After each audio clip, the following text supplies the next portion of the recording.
تو یہ تعظیم حجر اسود کی ہے.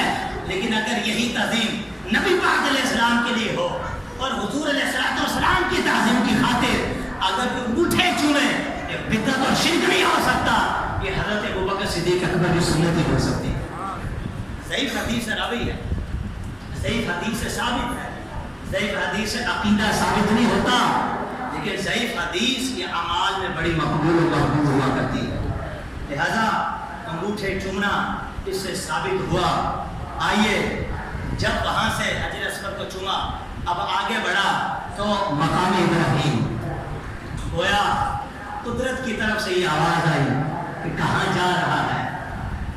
ابھی بیت اللہ کا طواف کیا، مقام ابراہیم کی طرف جا.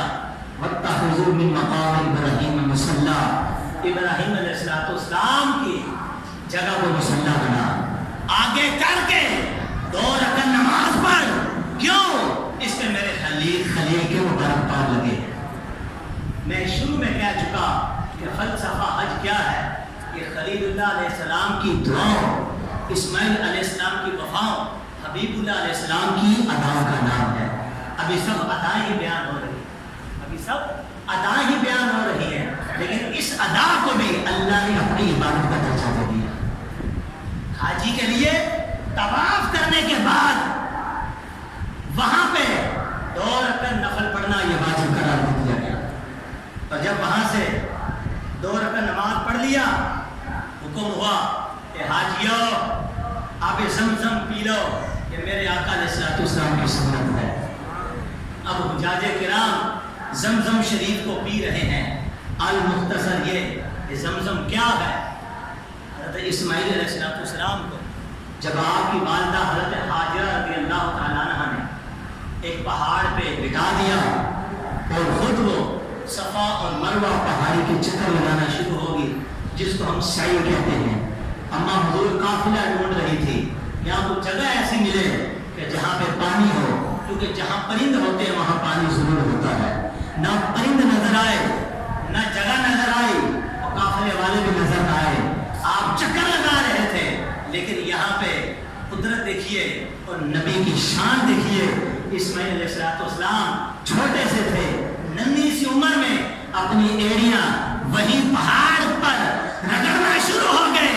اللہ کی رحمت جو اس میں آئی اور گوارا نہ ہوا کہ میرے نبی کے معصوم قدم پانی کی طلب میں اپنی ایڑیاں رگڑے. یہاں اسماعیل علیہ السلام کی ایڑیاں رگڑی تھی، اللہ نے وہاں سے زمزم کا کنواں جاری فرما دیا. زمزم کا کنواں جاری فرما دیا. جب آپ کی ماں لوٹ کے آئی، دیکھا تو فرمایا زمزم. زمزم کا مطلب ہے رک جا. کیا مطلب ہے؟ رک جا.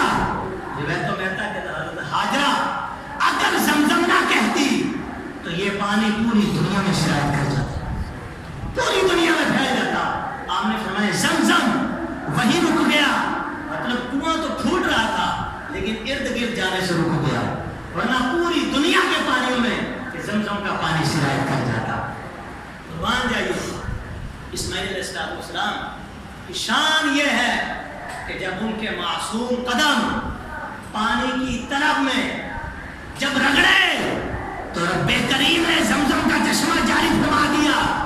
ارے ان معصوم لبوں کا بھی تصور کرو کہ نبی پاک علیہ السلام نے جن عورتوں کا دودھ پیا، حضرت حلیمہ سعدیہ کے علاوہ وہ ساری کی ساری کنواری تھی.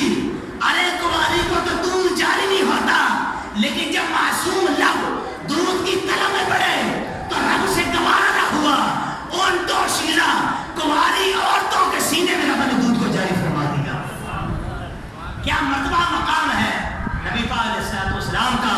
اور یہ جو زمزم ملا یہ تو ایڑیاں رگڑ کے ملا، لیکن وہ جو کوثر کا پانی جو نبی پاک علیہ السلام کو اللہ نے کوثر عطا فرمائی، وہ تو بنا کسی محنت کے محبوب کو عطا فرما دی گئی.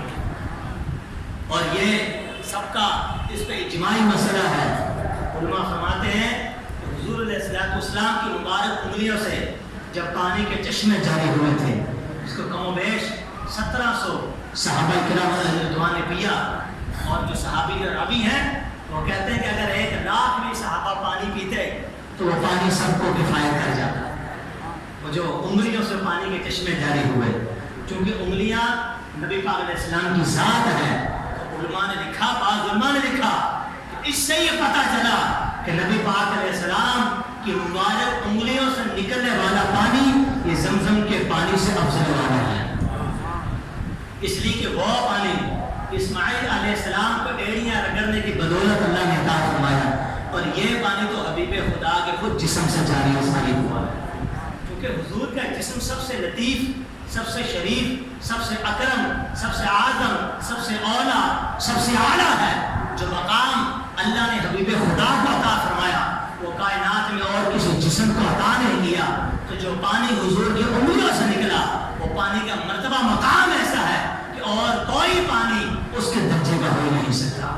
اب آئیے صفا مروہ پہ حضرت حاجرہ رضی اللہ تعالیٰ عنہ نے جب چکر لگائے، اللہ تعالیٰ کو اپنی بندیا کی ادا اتنی پیاری آئی، اتنی پیاری آئی، فرمایا ان صفا والمروہ من شعائر اللہ، صفا پر بھی ایک بت تھا، مروہ پر بھی ایک بت تھا جن کی کفار پوجا کرنے کے لیے جاتے تھے۔ قربان جائیے وہ صفا مروہ کہ اب رب جس کو اپنی نشانیاں کہہ رہا ہے وہ بت تو توڑ دیا گیا، وہ سارا کا سارا قبیلہ مشربہ اسلام ہوا۔ قربان جائیے جس صفا مروہ کو دیکھنے والا کوئی نہ ہوتا، جو دشمن تھا اسلام کا، جہاں بتوں کو رکھا گیا تھا، لیکن قربان جائیے جب اللہ کی بندیا کے قدم وہاں پہ لگے، فرمایا اب بتوں کو نہ دیکھو، اب صفا مروہ کی نسبت بتوں کی طرف نہ دیکھو، بلکہ اب اس کی نسبت میری بندیا کی طرف ہو گئی۔ اب یہ کوئی معمولی پہاڑی نہ رہی، بلکہ اب یہ اللہ کی نشانوں میں سے ایک نشانی بن چکی ہے۔ لوگ آج بھی کہتے ہیں نبی ولیوں کی تعظیم کرنا معاذ اللہ شرک ہے، یہ بندہ فقیر ثابت کرے گا، یہ مزار یہ اللہ کی نشانی میں سے ایک نشانی ہے، یہ قبر یہ اللہ کی نشانی میں سے ایک نشانی ہے۔ کس طرح ارے غور تو کر، جب حاجرہ کے پاؤں لگ گئے وہ اللہ کی نشانیاں بن گئی، تو جہاں خود اما حضور مدفون آرام فرما رہی ہے وہ اللہ کی نشانی کیسے نہیں بن سکتی؟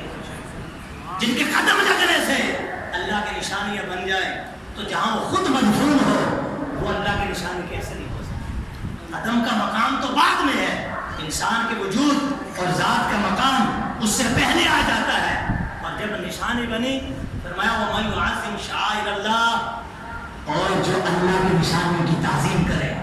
قرآن پڑھ رہا ہوں، قرآن جو اللہ کی نشانیوں کی تعظیم کرے فَإِنَّهَا مِن تَقْوَى الْقُلُوبِ، فرمایا وہی دل سے متقی کہلائے، وہی دل کا تقوی والا ہوگا۔ اور جو اس کا الٹ معنی کیا نکلا، جو نشانیوں کی تعظیم نہ کرے وہ دل کا خبیث ہے، اس کا دل کبھی بھی متقی پرہیزگار ہو نہیں سکتا۔